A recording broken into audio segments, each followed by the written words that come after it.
Here's our host, Dr. David Jeremiah. In your deepest pain, it is nice to know you can count on the loving company of friends to encourage you. But instead of encouragement, can you imagine friends that would question your faith or even accuse you of deserving your pain? Nobody likes to be called names. But as a Christian, the thing I would least like to be called is a Pharisee. If you know anything about the Pharisees from their dealings with Jesus, you know they were the religious fanatics who always thought they were right and everybody else was wrong. They expected everyone to be perfect, even though they were far from perfect. Well, the three friends who came to counsel Job in his hour of suffering had a streak of Pharisaism in them. And in today's message called False Accusations, we're going to see how they accused Job and how he responded. If you've ever been accused of something you didn't do, you'll want to stay tuned for my series, Tried, Tested, and Triumphant. Monica Dickens has written a book called Miracles of Courage. And in her book, she tells the story of 2-year-old David, who was being treated for leukemia at the Massachusetts General Hospital in Boston. The physician in David's case, Dr. John Truman, had given the child only a 50-50 chance of surviving the illness.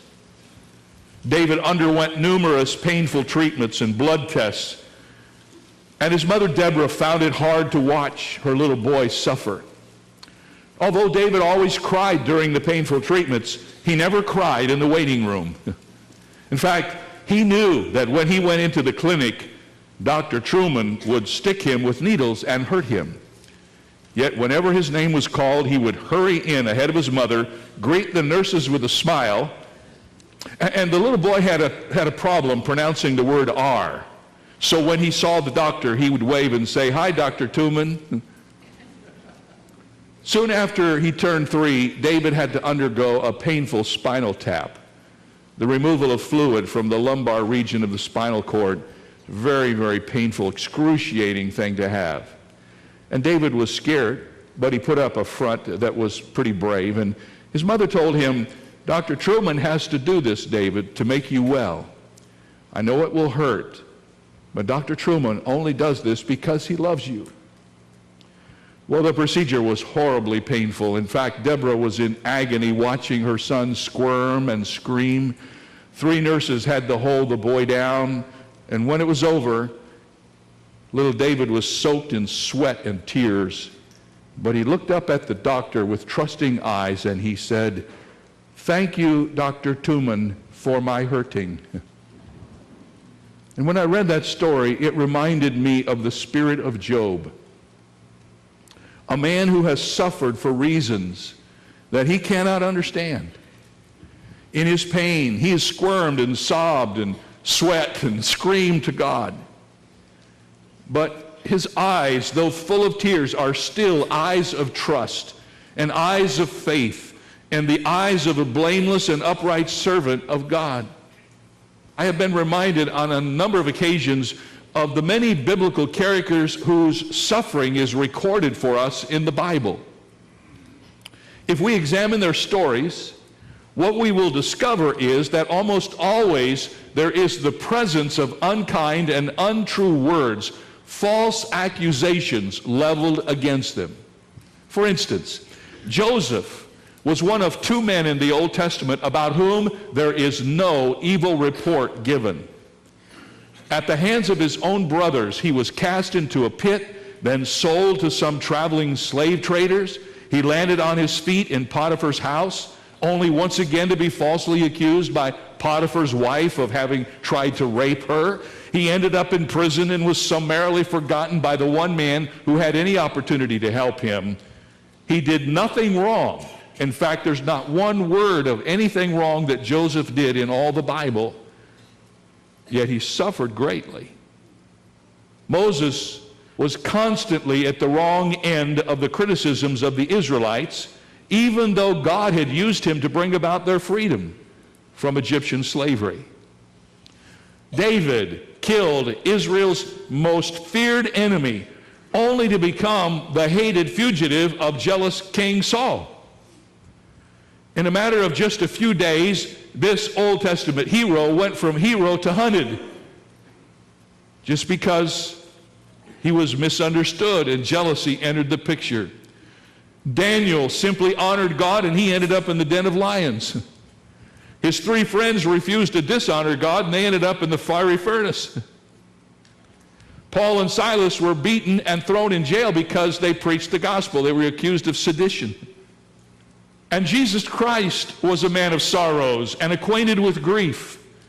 Throughout his years of ministry on this earth, our Lord was almost daily the target of false accusations. He was accused of being an illegitimate child. He was accused of being a drunkard because he ate with sinners. He was accused of being immoral because he helped a prostitute. He was accused of being demon-possessed because he healed people. He was accused of blasphemy and sedition, and ultimately he went to the cross, and from the human perspective, he went to the cross because of the false accusations of his enemies.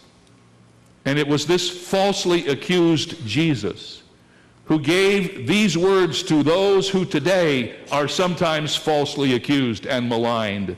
Listen to his words from his sermon we know as the Sermon on the Mount. Matthew 5:11 and 12 says, "Blessed are those who are persecuted for righteousness' sake, for theirs is the kingdom of heaven. Blessed are you when they revile and persecute you and say all kinds of evil against you falsely for my sake. Rejoice and be exceedingly glad, for great is your reward in heaven. For so they persecuted the prophets who were before you." Many of you here today probably have been on the wrong end of people saying stuff about you that wasn't true. I guess you should all just take a deep breath and realize you're in good company. Many of God's people have been where you are, and we're going to discover today that's again where Job is. As we begin this section, it becomes obvious to us that while one of these speakers is giving his speech, the other ones are listening to what is being said because they reference each other back and forth.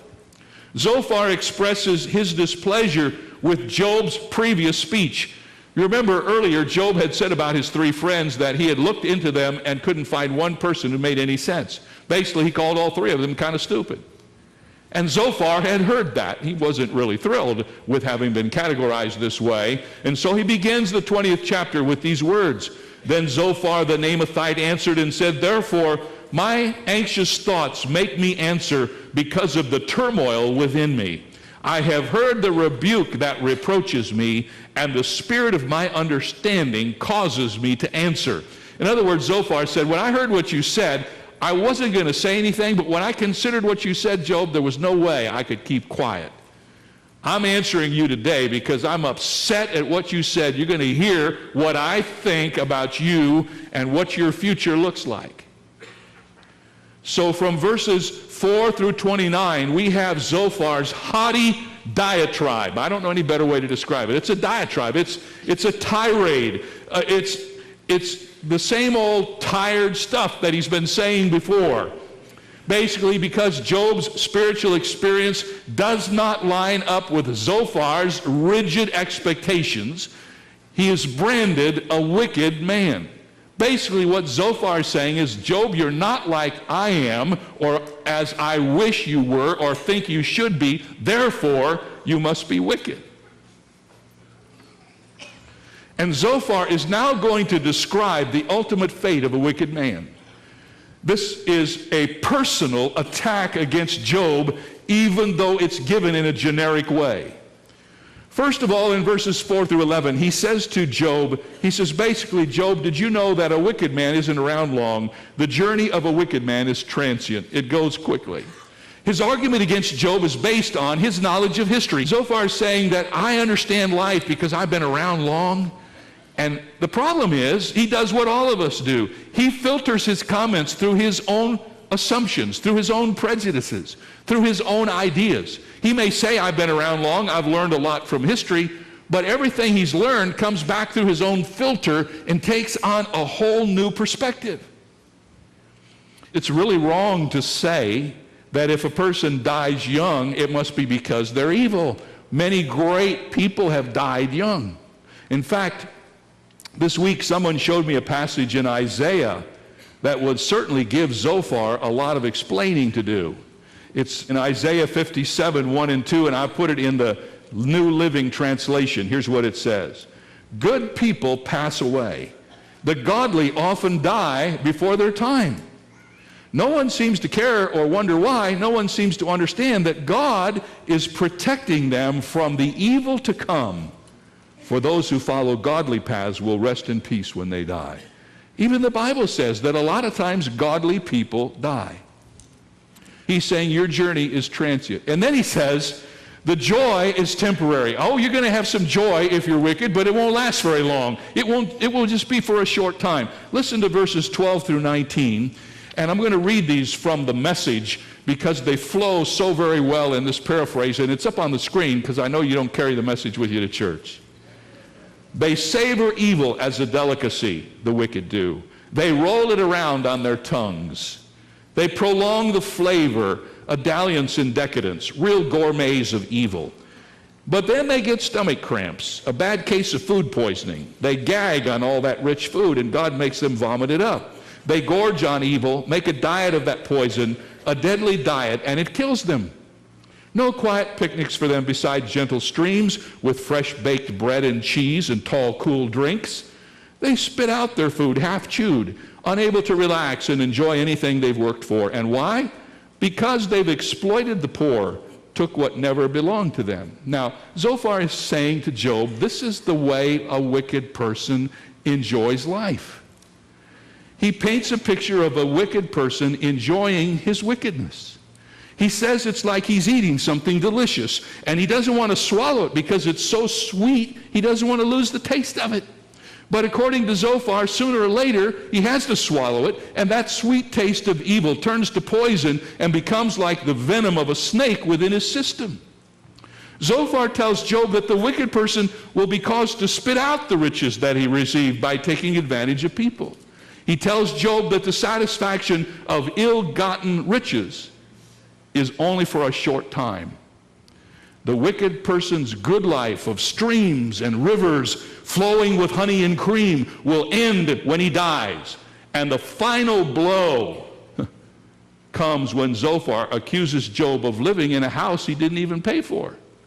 Now, Zophar's analysis of Job's life is inaccurate because Job doesn't fit the description of a wicked man. However, Zophar's analysis of what happens to people who deny God is pretty on target, isn't it? Here's what he's saying. He's saying that the people who have rejected Christ and devoted themselves to the pleasures of sin, the more they indulge, the more they crave. The more they satisfy that craving, the less they enjoy it. The less they enjoy it, the more they have to do to sin in order to recapture the old thrills. And the more they sin, the more they destroy their ability to enjoy anything. To change the image, they've blown all of their fuses. And life doesn't work. And you know what I'm talking about. You get the high. It's somewhat true with alcohol. That's what Zophar is saying. And he's saying a true thing, isn't he? He's saying a true thing. But the problem is, he's saying the true thing about the wrong man. So let's learn from the truth, he says, even though it's misdirected. And then he tells Job, not only is the journey of a wicked man transient and his joy temporary, but his judgment is terrifying. Zophar tells Job that his end is near. Not even his riches are going to save him. While he is enjoying his prosperity, he's going to experience distress and misery and God's burning anger. He's going to experience God's blows upon him. And don't try to run away, says Zophar, for God will come at you with a sword and shoot you with an arrow. Fire will fall all around you and a flood will consume you. And then you will be dragged into the court of heaven and be found guilty. What a distorted picture of life and death for Job. Let me just tell you one thing I've learned. When false accusations come your way, just because somebody said it doesn't make it true. Now, if you say it and people hear it,